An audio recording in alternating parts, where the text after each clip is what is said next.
എല്ലാവർക്കും നമസ്കാരം. കേരളത്തിലെ ഹയർ സെക്കൻഡറിയുടെ +1 പ്രവേശനത്തിനുള്ള അപേക്ഷാ സമർപ്പണത്തിൻ്റെ തീയതി കഴിഞ്ഞതിന് ശേഷം അതിൻ്റെ അടുത്ത ഘട്ടം അപേക്ഷ സമർപ്പിച്ച വിദ്യാർത്ഥികളെ സംബന്ധിച്ച് അതിൻ്റെ അടുത്ത നിർണായകമായിട്ടുള്ള ഘട്ടം എന്തൊക്കെയാണ് എന്നുള്ളതാണ് ഇന്നത്തെ വീഡിയോയിൽ പ്രധാനമായിട്ടും ഉൾക്കൊള്ളിച്ചിട്ടുള്ളത്. +1 പ്രവേശനത്തിനായിട്ട് കാത്തിരിക്കുന്ന വിദ്യാർത്ഥികൾക്കും രക്ഷിതാക്കൾക്കും ഏറെ പ്രയോജനകരമായിട്ടുള്ള നിർബന്ധമായി കണ്ടിരിക്കേണ്ട വീഡിയോ ആണ്. ട്രയൽ അലോട്ട്മെന്റുമായി ബന്ധപ്പെട്ട് ഇന്ന് നമ്മൾ പറയുന്ന കാര്യം. എല്ലാവർക്കും ഇന്നത്തെ വീഡിയോയിലേക്ക് ഒരിക്കൽ കൂടി സ്വാഗതം. +1 പ്രവേശനത്തിൻ്റെ പ്രവേശന നടപടിക്രമങ്ങളിൽ അപേക്ഷ സമർപ്പിക്കുക ഓൺലൈനായി എന്നുള്ളതാണ് ആദ്യത്തെ ഘട്ടം. അത് ജൂൺ 3-ാം തീയതിയോടുകൂടി നമ്മുടെ പ്രവേശനത്തിൻ്റെ അപേക്ഷ സമർപ്പിക്കുന്ന തീയതി കഴിഞ്ഞിരിക്കുകയാണ്. ഇനി അതിനുശേഷം അപേക്ഷാ സമർപ്പണത്തിൻ്റെ തൊട്ടടുത്ത ഘട്ടം എന്ന് പറയുന്നത് ട്രയൽ അലോട്ട്മെന്റ് ആണ്. ജൂൺ 8-ാം തീയതി മുതൽ ട്രയൽ അലോട്ട്മെന്റുമായിട്ട് ബന്ധപ്പെട്ട വിവരങ്ങൾ നമുക്ക് സൈറ്റിലൂടെ കാണാൻ വേണ്ടി കഴിയും. HS CAP എന്ന് പറയുന്ന അഡ്മിഷൻ പോർട്ടലിലൂടെ നമുക്ക് നമ്മുടെ നേരത്തെ നിങ്ങൾ അപേക്ഷ കൊടുക്കുമ്പോൾ നിങ്ങളുടെ കയ്യിലുള്ള ആപ്ലിക്കേഷൻ നമ്പർ, അതുപോലെ തന്നെ നിങ്ങളുടെ പാസ്വേഡ്, നിങ്ങളുടെ ജില്ല കൂടി നിങ്ങൾ തിരഞ്ഞെടുത്തു കഴിഞ്ഞാൽ നിങ്ങൾക്ക് നിങ്ങൾ നേരത്തെ രജിസ്റ്റർ ചെയ്ത മൊബൈൽ ഫോണിൽ OTPയിലൂടെ നിങ്ങൾക്ക് നിങ്ങളുടെ ട്രയൽ അലോട്ട്മെന്റ് നിങ്ങൾ നൽകിയിട്ടുള്ള അപേക്ഷ പുനഃപരിശോധിക്കാൻ വേണ്ടിയിട്ട് നിങ്ങൾക്ക് സാധിക്കും. ഈ പ്രവേശന ഘട്ടങ്ങളിലെ ഏറ്റവും നിർണായകമായിട്ടുള്ള ഘട്ടമെന്ന് പ്രത്യേകിച്ച് ഞാൻ പറയുന്നത് ഈ ട്രയൽ അലോട്ട്മെന്റ് ആണ്. കാരണം നിങ്ങൾ ഫസ്റ്റ് അലോട്ട്മെന്റ് അല്ലെങ്കിൽ സെക്കൻഡ് അലോട്ട്മെന്റ് അല്ലെങ്കിൽ തേർഡ് അലോട്ട്മെന്റ്, ഈ അലോട്ട്മെന്റുകളൊക്കെ നമ്മുടെ പ്രവേശനം നമുക്ക് എവിടെ കിട്ടുന്നു എന്നുള്ളതുമായി ബന്ധപ്പെട്ടിട്ടാണ്. അപ്പോൾ അവിടെ നിങ്ങൾ ചിലപ്പോൾ അത് സ്കിപ്പ് ചെയ്താലും നിങ്ങൾക്ക് ചിലപ്പോൾ ആ ബന്ധപ്പെട്ട സ്കൂളുകളിൽ നിന്ന് നിങ്ങളുടെ നേരത്തെ രജിസ്റ്റർ ചെയ്തിട്ടുള്ള ഫോണിലേക്ക് അവിടുത്തെ അധ്യാപകർ നിങ്ങൾക്ക് വിവരം തരും. ചിലപ്പോൾ നിങ്ങൾ നോക്കിയിട്ട് അല്ലെങ്കിൽ സൈറ്റിന്റെ പ്രശ്നം കൊണ്ട് നിങ്ങൾക്ക് നോക്കാൻ പറ്റിയിട്ടില്ലെങ്കിൽ കൂടി നിങ്ങൾക്ക് ഏത് സ്കൂളിലാണ് പ്രവേശനം ലഭിച്ചിട്ടുള്ളത് എന്ന് ചിലപ്പോൾ നിങ്ങൾക്ക് ആ ബന്ധപ്പെട്ട അധ്യാപകർ വിവരം നൽകിയേക്കാം.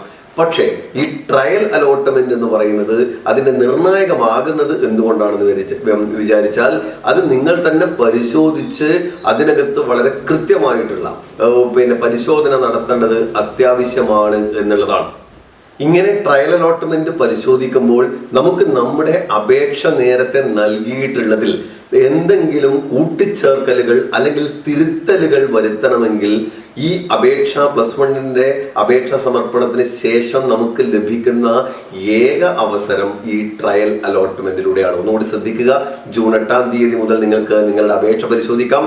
നേരത്തെ വിട്ടുപോയ എന്തെങ്കിലും ഡാറ്റ, ഉദാഹരണത്തിന് നിങ്ങൾ നേരത്തെ ക്ലബ്ബ് സർട്ടിഫിക്കറ്റ് ആഡ് ചെയ്യാൻ വേണ്ടി വിട്ടുപോയി, അല്ലെങ്കിൽ നിങ്ങളുടെ LSS USS സർട്ടിഫിക്കറ്റ് നിങ്ങൾക്ക് അതിനകത്ത് ആഡ് ചെയ്യാൻ വേണ്ടി, അല്ലെങ്കിൽ നിങ്ങളുടെ ഏതെങ്കിലും ബോണസ് പോയിന്റിനുള്ള എന്തെങ്കിലും സർട്ടിഫിക്കറ്റുകൾ ആഡ് ചെയ്യാൻ വിട്ടുപോയി, അല്ലെങ്കിൽ EWS വിഭാഗത്തിനകത്ത് വരുന്ന കുട്ടികളുടെ വരുമാന സർട്ടിഫിക്കറ്റ് നിങ്ങൾക്ക് അതിനകത്ത് എൻട്രി ചെയ്യാൻ വേണ്ടി വിട്ടുപോയി. ഇങ്ങനെ പല കാര്യങ്ങളും നമുക്ക് തിരുത്തലുകൾ വേണമെങ്കിൽ നടത്താനുള്ള ഏക അവസരം ഈ ട്രയൽ അലോട്ട്മെന്റ്. അതുകൊണ്ടാണ് ഞാൻ പറഞ്ഞത് ഈ ഫസ്റ്റ് അലോട്ട്മെന്റും സെക്കൻഡ് അലോട്ട്മെന്റിനേക്കാളൊക്കെ പ്രാധാന്യം ഇതിന് വരുന്നത് പിന്നീട് നമുക്ക് അപേക്ഷാ തിരുത്തലുകൾക്ക് വേണ്ടിയിട്ട് പിന്നീട് ഒരു അവസരം ഇല്ല എന്നുള്ളതാണ്. അതുകൊണ്ട് ഈ അപേക്ഷ കൃത്യമായിട്ട് നിങ്ങൾ നോക്കി നിങ്ങളുടെ പാസ്വേഡും ആപ്ലിക്കേഷൻ നമ്പറും കൊടുത്ത് നിങ്ങൾ അപേക്ഷ നോക്കി അതിനകത്ത് കൃത്യമായിട്ട് എന്തെങ്കിലും മാറ്റങ്ങൾ വരുത്തണോ എന്നുള്ളത് നിങ്ങൾക്ക് നോക്കാൻ വേണ്ടി കഴിയും. ഇതാണ് ഒന്നാമത്തെ കാര്യം. മറ്റൊന്ന്, നിങ്ങൾക്ക് ഓപ്ഷനുകൾ പുനഃക്രമീകരിക്കാൻ വേണ്ടി സാധിക്കും. നിങ്ങൾ നേരത്തെ നൽകിയ ഓപ്ഷനുകൾ, നിങ്ങളുടെ സ്കൂളുകൾ നിങ്ങൾ സെലക്ട് ചെയ്യുമ്പോൾ നിങ്ങൾ നേരത്തെ നൽകിയിട്ടുള്ള ഓപ്ഷനുകളിൽ നിങ്ങൾക്ക് എന്തെങ്കിലും മാറ്റങ്ങൾ വേണമെങ്കിൽ, ഇപ്പോൾ നിങ്ങൾ ഫസ്റ്റ് ഓപ്ഷൻ കൊടുത്ത സ്കൂളുകൾ വേണമെങ്കിൽ മാറ്റാം, അല്ലെങ്കിൽ എന്ത് മാറ്റങ്ങൾ, പുതിയ സ്കൂളുകൾ, പുതിയ ഓപ്ഷനുകൾ കൂട്ടിച്ചേർക്കാം. ഇതൊക്കെ നിങ്ങൾക്ക് ട്രയൽ അലോട്ട്മെന്റിലൂടെ സാധിക്കും എന്നുള്ളതാണ് രണ്ടാമത്തെ ഏറ്റവും പ്രധാനപ്പെട്ട കാര്യം. അതായത് ഓപ്ഷനുകൾ നിങ്ങൾക്ക് പുനഃക്രമീകരിക്കുക ചെയ്യാം, കൂട്ടിച്ചേർക്കുകകൾ ചെയ്യാം, കോമ്പിനേഷൻ മാറ്റി കൊടുക്കാം. അപ്പോൾ ഇതുമായി ബന്ധപ്പെട്ട എന്ത് തിരുത്തലുകൾ വേണമെങ്കിലും കൂട്ടിച്ചേർക്കലുകൾ വേണമെങ്കിലും നമുക്ക് ഈ ഘട്ടത്തിൽ നടത്താൻ വേണ്ടി കഴിയും എന്നുള്ളതാണ് നമ്മുടെ പ്രധാനമായിട്ടുള്ള മറ്റൊരു കാര്യം. ഇനി സൂചിപ്പിക്കുന്നത് നിങ്ങൾക്ക് ഏത് സ്കൂളിലാണ് നിങ്ങൾക്ക് കിട്ടാൻ സാധ്യതയുള്ളത്. നിങ്ങൾ ആദ്യം കൊടുത്ത ഓപ്ഷനുകൾക്കനുസരിച്ച് നിങ്ങൾക്ക് ഏകദേശം അതിനകത്ത് മാറ്റം വരാം ഫസ്റ്റ് അലോട്ട്മെന്റ് വരുമ്പോൾ. കാരണം കുറെ കുട്ടികൾ വീണ്ടും ഈ അപേക്ഷയ്ക്കകത്ത് ഓപ്ഷനുകൾ മാറ്റി കൊടുക്കുകയാണെങ്കിൽ ചിലപ്പോൾ അതിനകത്ത് മാറ്റം വരാം.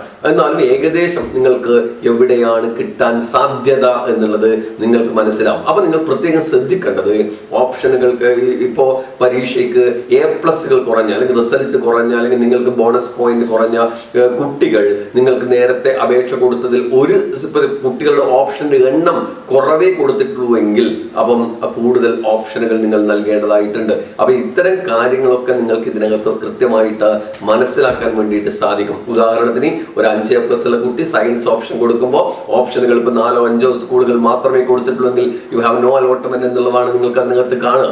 അപ്പോൾ നിങ്ങൾ എന്ത് ചെയ്യണം, കുറച്ചുകൂടി സ്കൂളുകൾ ആ സ്കൂളുകൾക്കകത്ത് നിങ്ങൾ നേരത്തെ കൊടുത്ത ഓപ്ഷനുകൾക്കകത്ത് നിങ്ങൾക്ക് കിട്ടാൻ സാധ്യതയുണ്ടെന്ന് അതിന്റെ റാങ്ക് ഡീറ്റെയിൽസ് പരിശോധിച്ച റാങ്ക് ഡീറ്റെയിൽസ് എന്നുള്ളത് നിങ്ങൾ പരിശോധിക്കാൻ വേണ്ടി കഴിയും.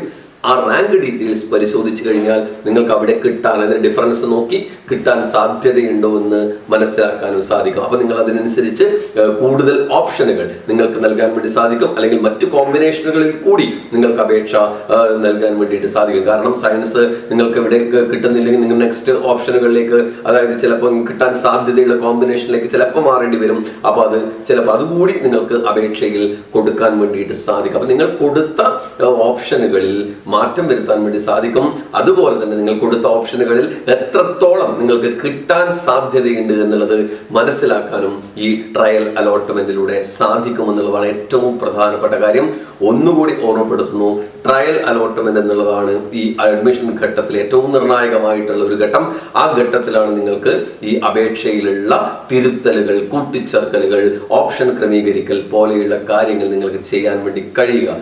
റീവാലുവേഷൻ കൊടുത്ത കുട്ടികൾ നേരത്തെ പല രക്ഷിതാക്കളും ഒരു സംശയം എന്നുള്ളതൊക്കെ ചോദിച്ചിട്ടുണ്ട്. അതായത് റീവാലുവേഷൻ കൊടുത്തിട്ടുള്ളവർ ഈ സൈറ്റിനകത്ത് നിങ്ങളൊരു അപ്ഡേഷൻ നടത്തേണ്ടതില്ല. റീവാലുവേഷൻ റിസൾട്ട് വരുന്ന സമയത്ത് നിങ്ങളുടെ മാർക്കുകൾ ഓട്ടോമാറ്റിക്കായിട്ട് ഇതിനകത്ത് അപ്ഡേറ്റ് ചെയ്യുന്നതായിരിക്കും എന്നുള്ളതാണ്. ഫസ്റ്റ് അലോട്ട്മെന്റിന് മുമ്പ് തന്നെ മിക്കവാറും വരുന്നതാണ് മുൻ വർഷങ്ങളിലെ സ്ഥിതി.